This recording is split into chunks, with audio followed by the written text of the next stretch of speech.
Ok, vamos começar. Eu aproveito para pedir um favor aí, se por acaso eu cair, né? Me mandem ali pelo WhatsApp um sinal, né? Porque eventualmente eu estou na outra tela e eu não estou vendo essa tela aqui onde a gente está. Então, se eu perco a conexão aqui, eu acabo não vendo, né? Mas então, nós vamos começar falando de momento, tá? Por que isso? Porque como eu vou mostrar para vocês, então eu espero que no final dessa aula aqui esteja bem claro para vocês que os elétrons, ou os átomos, né, podem ter um momento magnético, tá, associado. E como a gente discutiu na aula anterior, é isso que explica, né, por que eu tenho materiais magnéticos, ou seja, por que os materiais respondem de maneiras diferentes, né, eles podem ser diamagnetos ou paramagnetos, e a determinadas, né, em algumas temperaturas, ferromagnetos. Então, alguns materiais são ferromagnetos a temperatura ambiente. Mas, para a gente entender os detalhes disso, é claro que tem muita coisa, mas aqui eu acho que vai dar para ter uma noção bem clara de por que é possível que os materiais tenham um momento magnético, ou seja, por que eles respondam ao campo magnético e por que eles respondem assim, ou seja, por que os diamagnetos respondem de um jeito, se opondo ao campo aplicado ou sendo repelidos, e por que os paramagnetos respondem do outro jeito, ou os ferromagnetos, né? Então, o fato é que os elétrons, ou os átomos, têm momento magnético. E nós vamos tentar simplificar isso aqui, né? E a gente começa falando de um elétron, tá? O elétron tem um momento angular associado a ele, e isso está representado com S, e isso vem da palavra que em inglês quer dizer rodopio, ou giro, entende? Então é como se, vocês podem imaginar que, é claro que é difícil imaginar um elétron, né? E quanto mais a gente estuda, mais difícil fica, porque a gente descobre mais coisas. Mas se a gente imaginar que o elétron é uma bolinha, fica mais fácil, tá? Ou seja, se é uma bolinha girando, ela vai ter um momento associado, um momento angular, né, associado a esse giro aí. Então é por isso que esse momento angular é chamado de spin, que em inglês significa giro, que nem uma piorra ou um peão roda, né? Ou é simples assim, só que a gente usa a palavra em inglês, tá? Ninguém fala em rodopio do elétron, todo mundo fala em spin, tá? Mas então o elétron tem um spin, que é um momento angular, e, né, associado a esse spin aí, tem um momento dipolar magnético, porque como a gente vai ver, né, talvez seja possível entender o que tem a ver uma carga girando com um momento dipolar magnético. No caso do elétron aqui, a coisa é mais complicada, tá? Mas nós vamos seguir com essa ideia aqui, porque pelo menos ela nos permite entender que se então, né, o elétron tem um giro, aí, um spin, ele tem um momento magnético associado. E esse momento magnético associado tem a ver com o momento angular por essa razão aqui. Ou seja, ele depende da razão entre a carga e a massa do elétron, tá? E tem esse sinal de menos aí, porque a carga do elétron é menos Z, claro. E é possível medir isso, ou seja, tem como eu medir ou estabelecer um valor, né, em unidades, né, por exemplo, ampere metro quadrado ou joule por Tesla, do momento magnético do elétron? Tem, tá? O grande problema é como, tá? Como que eu faço isso? Porque se eu tenho uma bolinha girando, então vamos imaginar que o elétron é uma bola carregada e essa carga está distribuída uniformemente ao longo dele. Se ele está girando, para mim é óbvio, eu tenho uma carga girando, eu tenho um momento magnético, tá? Momento dipolar magnético, porque toda vez que eu tenho uma carga andando, eu crio um campo magnético. E aí, Fernando, que tal? Bom dia. Estamos falando do spin do elétron. Aí tu pode recuperar ali, capaz?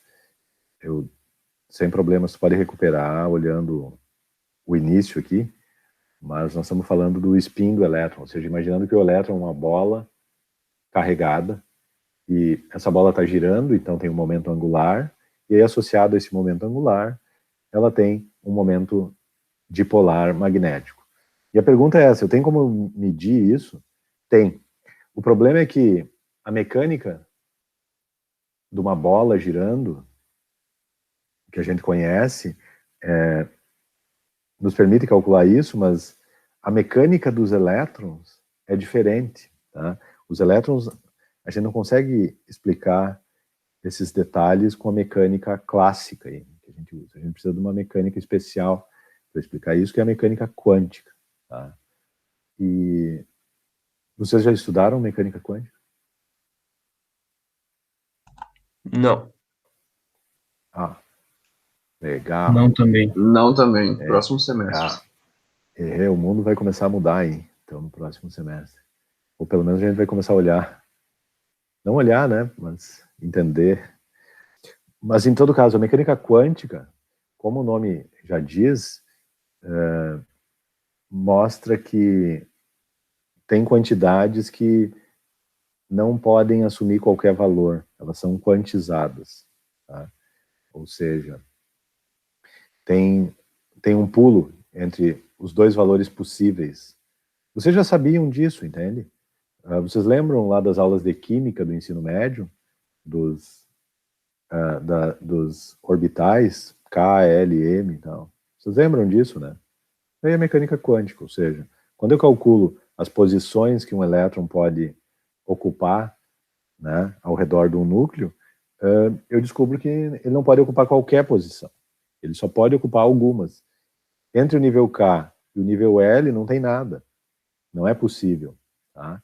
E esses orbitais, eles também não são esferas, ou eles até podem ser, né? Os orbitais S são, mas os P, os D e os F, G, bom, poderia, mas a gente fala bem vai falar do P, o D e o F. Esses orbitais são mais complicados. Vocês lembram dos desenhos, né? Aquilo lá são as órbitas possíveis, ou seja, o elétron pode ocupar alguns lugares, mas tem outros que ele não pode. Então, essa mecânica especial aí dos elétrons nos mostra que primeiro, eu não consigo medir, tá, o valor do S vetor. Tá? Eu só consigo medir uma componente. Tá? E essa componente é quantizada, ou seja, ela só pode assumir alguns valores. Ó. Ela pode ser H sobre 4π ou menos H sobre 4π. Esse M aqui, que é um dos números quânticos, então, né, lá os números quânticos da química era o K, o L, o M, né, não eram números, mas aqui também não, é o M, o MS. Então, esse número quântico pode ser mais um meio ou menos um meio, isso quer dizer que isso aqui vai dar ou H sobre 4π ou menos H sobre 4π. Ainda H sobre 2π a gente chama de H cortado, então isso aqui pode ser menos H cortado sobre 2 ou mais H cortado sobre 2, se eu não estou enganado. Esse número aparece bastante, H sobre 2π. Então, para não ficar escrevendo. Mas é isso aí, sabe? O momento angular do elétron só pode assumir dois valores. Ele não pode assumir infinitos valores. Tá? Se a gente fosse tentar traduzir isso para essa imagem de uma bola girando, quer dizer que a bola só pode girar para um lado com uma velocidade ou para o outro lado com outra velocidade. Seria isso, né? Esse é o mundo dos elétrons. Tá? Bom, mas o fato é que se o Sz, né, é isso aqui, ou H sobre 4π ou menos H sobre 4π, isso quer dizer que o μSz só vai poder ser E, né? E sobre M, né? Então, o μSz só vai poder ter esses dois valores aí. Ou mais EH sobre 4πn, ou menos EH sobre 4πn. Tá? Essa é a história do elétron, ou seja, a mecânica dos elétrons é diferente. Então, com o que a gente sabe, é bobagem tentar fazer a conta, tá? Algumas contas funcionam, ou seja, existem contas, como eu vou mostrar no final aí, no próximo assunto, a gente pode usar uma conta de mecânica clássica e obter um resultado que é o mesmo que a gente obtém na mecânica quântica, mas isso não é uma regra. Esse número aí, né, EH sobre 4πm, é um número muito importante, porque ele é é o quantum de momento dipolar magnético aí, e ele tem esse valor aqui, que é 10 na menos 24 ampere metro quadrado, ou joule por Tesla, que é um magnéton de Bohr. Tá? Certamente o Bohr é uma figura importante aí, por isso que leva esse nome, o magnéton de Bohr. Então, isso quer dizer, né, que o momento angular do elétron ou vai ser um magnéton de Bohr ou menos um magnéton de Bohr. Tá? O módulo vai dar sempre 1 MeB. Esse é o valor do momento dipolar magnético do elétron, 1 MeB. É um momento magnético muito pequeno, mas como a gente sabe, né, os materiais ferromagnetos têm um momento dipolar magnético mensurável, então eu consigo, como eu tenho zilhões de elétrons ou átomos magnéticos, nós vamos ver que os átomos também podem ser magnéticos, isso pode ser enorme. Daí é claro que esse momento, né, esse momento angular ou esse momento dipolar magnético pode interagir com um campo magnético e a energia, né, que eu preciso para, ou a energia que, ou seja, se eu aplico um campo magnético, né, em cima de um elétron, ele vai tender a se alinhar com esse campo externo. Tá? E essa é a maneira de calcular quanta energia eu vou entregar, ou eu vou tirar dele, ou vou ter que tirar dele para ele girar para um lado ou para o outro. Ou seja, esse produto escalar aqui, que vai me dar um escalar, isso aqui é energia potencial, né? Com esse valor menos na frente, me diz o quanto de energia está associado. E, em geral, né, quando eu aplico um campo magnético num sistema, num material, que tem lá seus zilhões de elétrons, né, a gente diz que esse campo acaba definindo a direção Z, tá? Eu poderia chamar de direção de X ou Y, né? O importante é que eu só consigo... eu tenho que escolher isso quando eu faço as contas, né? Mas eu só consigo medir numa direção. Então essa é a direção aí que acaba sendo definida. A direção do campo externo eu acabo usando para definir a direção Z, que é a direção onde eu consigo medir o momento angular magnético. Como eu não consigo definir com precisão as outras duas componentes, né, X e Y, isso quer dizer que eu não sei onde é que elas estão. Tá?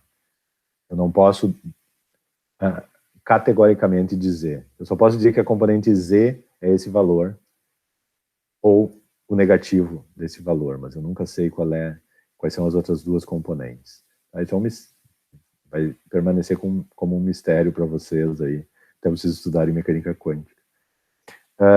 Bom, tem outros momentos associados a um sistema aí, que contenha elétrons e, portanto, átomos. O que vocês me dizem? Qual é um outro sistema simples que envolva átomos ou elétrons e que possa ter momento angular?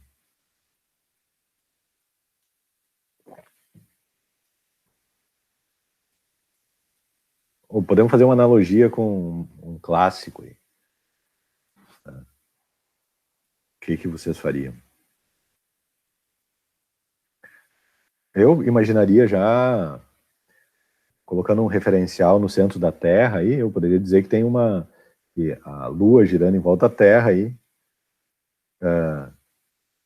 Poderia ser uma imagem que muitos de nós fazemos de um átomo com um elétron em volta.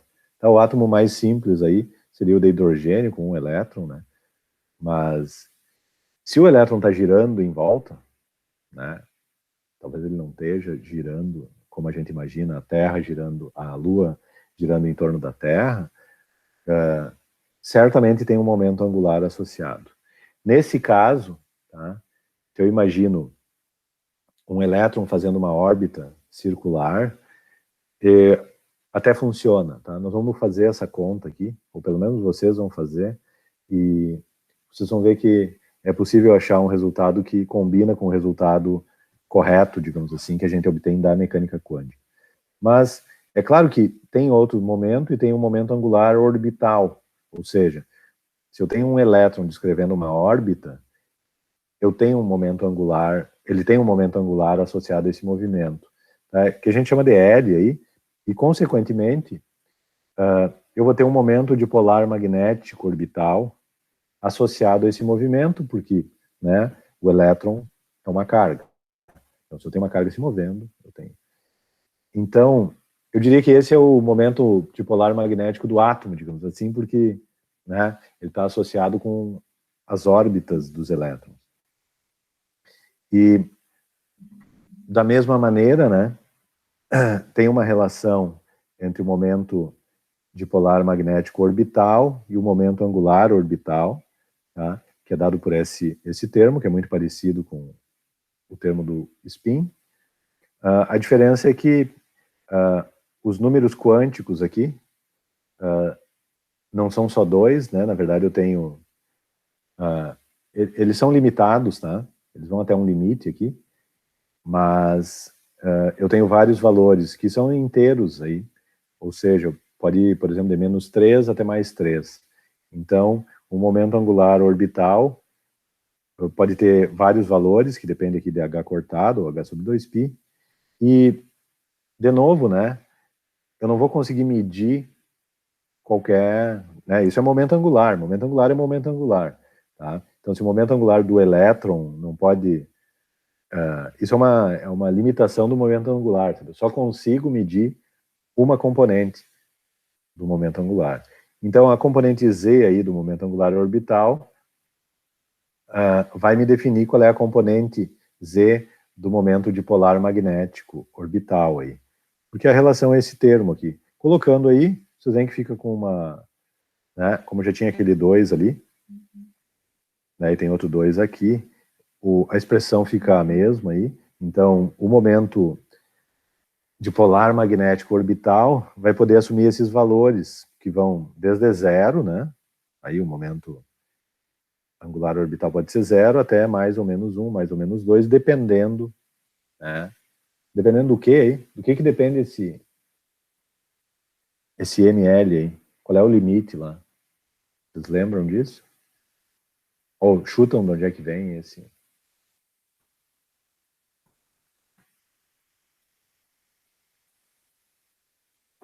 Tá, vamos retomar a química aí. O que vocês acham que tem a ver aí com esses números quânticos ml aí? Pode chutar mesmo. Aham. Seria? Exatamente, é isso aí, ó. Então, esse número ml é limitado pelo nível, né, eletrônico. Né? As camadas K, L e M, elas têm números quânticos cada vez maiores, né? E esse número quântico limita, né, ou tem relação com esse número aí. É claro que eu não vou entrar nos detalhes aqui, porque eu ainda vou falar alguma bobagem, né? Mas é exatamente isso, entende? Então, dependendo de qual é o nível que o elétron tá, ele vai ter alguns momentos angulares possíveis, tá? Mesmo que seja um átomo muito simples. Tá? E aí, bom, da mesma forma, eu posso, usando o valor do magnéton de Bohr, que é exatamente EH cortado sobre 2m, ou EH sobre 4πm, isso aqui dá exatamente ml/mb. Então, o momento dipolar magnético orbital vai ser números inteiros, positivos ou negativos, né, do magnéton de Bohr. Tá? Isso se eu tenho nessa órbita um elétron. Tá? De novo, né, nunca esqueçam que nós estamos tentando quando a gente faz esse desenho de um elétron orbitando, né, fazendo uma volta, a gente está tentando usar a mecânica clássica para resolver um problema que não é resolvido por essa mecânica. Eu tenho que usar outra mecânica, que é a mecânica quântica. Tá? Então, não adianta tentar fazer a conta ou tentar imaginar, mas isso é uma ilustração que ilustra bem, entende? Porque se a gente... tanto que funcionou, entende? Porque até a mecânica quântica ser desenvolvida, não existia como fazer essa conta, embora a gente já soubesse que os elétrons estavam lá.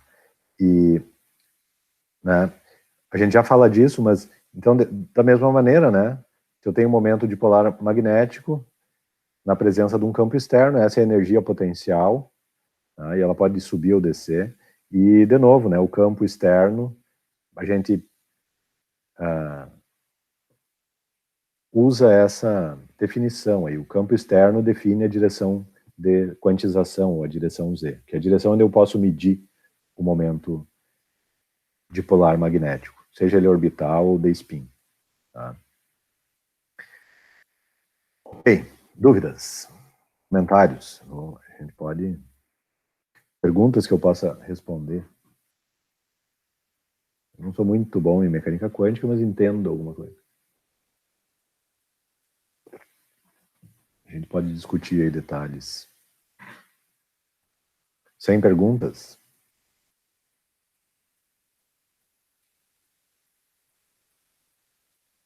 Tá ok. Então, vamos para uma tarefa aí para vocês, que é exatamente essa. Então, nós vamos... Essa tarefa está resolvida até no livro, né? Mas nós vamos imaginar, então, eu tenho um elétron girando aqui, ao longo de uma circunferência, né? E essa circunferência limita um círculo aí de área A, tá? Então, como a gente sabe lá da física da mecânica, né? Se eu tenho uma massa, né? Desculpa, a corrente é para lá, né? O elétron está girando para cá, né? Eu vi que estava meio errado. Mas se eu tenho uma massa, né? Supondo que o elétron é uma bolinha com uma massa, tá? Nós vamos ter que fazer essa... Como eu disse, isso aqui não é mecânica clássica, e aqui nós estamos usando mecânica clássica, então nós vamos ter que tirar elementos aí. Mas o elétron tem massa, sem dúvida. Então, eu tenho uma massa girando aqui nesse sentido, então é regra da mão direita. O momento angular dessa órbita aponta para cima. Tá? Como o elétron tem carga negativa, eu tenho, na verdade, uma corrente andando no sentido oposto, entende? Então é claro que o momento dipolar magnético também é pela regra da mão direita, mas levando em conta a carga negativa. Então o momento orbital aponta para o outro lado, tá? E é por isso que lá na definição... Tá? Então, a tarefa é essa. Vamos calcular o momento orbital aí, porque supondo que isso aqui é uma massa numa trajetória circular, eu posso calcular o momento angular orbital, e se eu posso calcular o momento angular orbital, e eu sei que ele tem uma relação com o momento dipolar magnético orbital, que vai pela relação carga-massa aí do elétron, então eu posso calcular isso aqui. Vamos tentar fazer isso. E vocês veem, então, essa expressão, estão vendo aí, né? Essa é a expressão que vem da mecânica quântica. Então, ela é igual à expressão que eu tiro da mecânica clássica, né? Quando eu estou olhando uma bolinha, né, carregada, girando numa órbita circular. Então, é até aí que vão as igualdades, porque o grande problema está aqui, ó, quando eu vou para frente aqui, ó, né, essa expressão aqui não é clássica, entende? O momento, embora essa aqui seja equivalente, né, essa aqui não é, tá? Esse EH cortado aí, esse H é o problema. E o outro problema é que se eu tenho uma bolinha girando numa ao redor de uma espira, ela pode ter qualquer velocidade. Tá? Na mecânica quântica, não. Tá? O elétron só pode assumir alguns valores de momento angular ou de momento dipolar magnético. E isso a gente não tem na mecânica clássica. Tá? Então é por isso que, certamente, um elétron não é uma bolinha girando em volta do núcleo. Tá? Isso não é. Não com essa ideia de que é uma bolinha mesmo, com toda a massa e toda a carga concentrada num lugar. Tá? Isso não funciona. Tá? Eu nunca vou achar aquela expressão ali. Dúvidas? Comentários?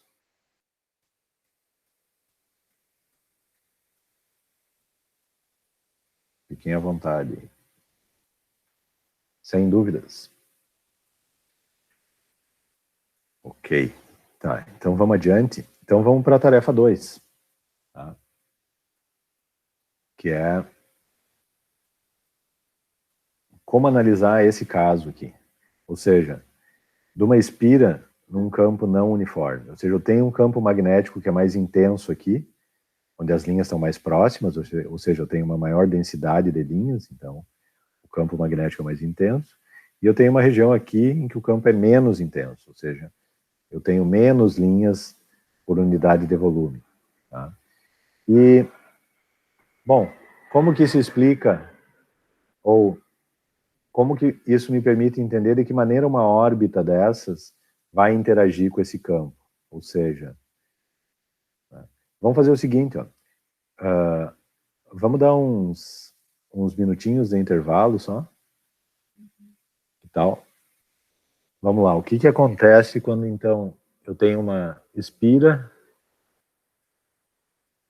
na presença de um campo não uniforme, ou seja, um campo que está ficando mais fraco, né, para cima. Uma coisa que a gente pode sempre ver é que se o campo está diminuindo para lá, eu vou ter uma corrente induzida aqui, isso aqui é uma espira condutora, né? E essa corrente induzida vai ser sempre no mesmo sentido, tá? Porque ela vai ser no sentido... Qual sentido vai ter aí a corrente induzida na espira pelo fato do campo tá diminuindo para cima?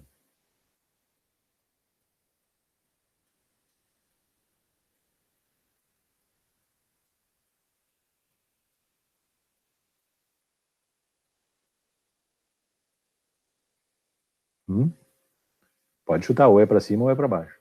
O campo está diminuindo e a tensão induzida, né, vai no sentido de se opor à variação, então vai criar um campo para cima. Ou seja, é claro que não vai ter uma corrente induzida porque a espira já tem uma corrente, né, então essa corrente, né, seguindo a regra da mão direita, ela vai se opor a essa corrente, ou seja, vai ter uma tensão que vai diminuir essa corrente aqui e que vai ter uma tensão que vai aumentar essa corrente. Acho que é isso, né?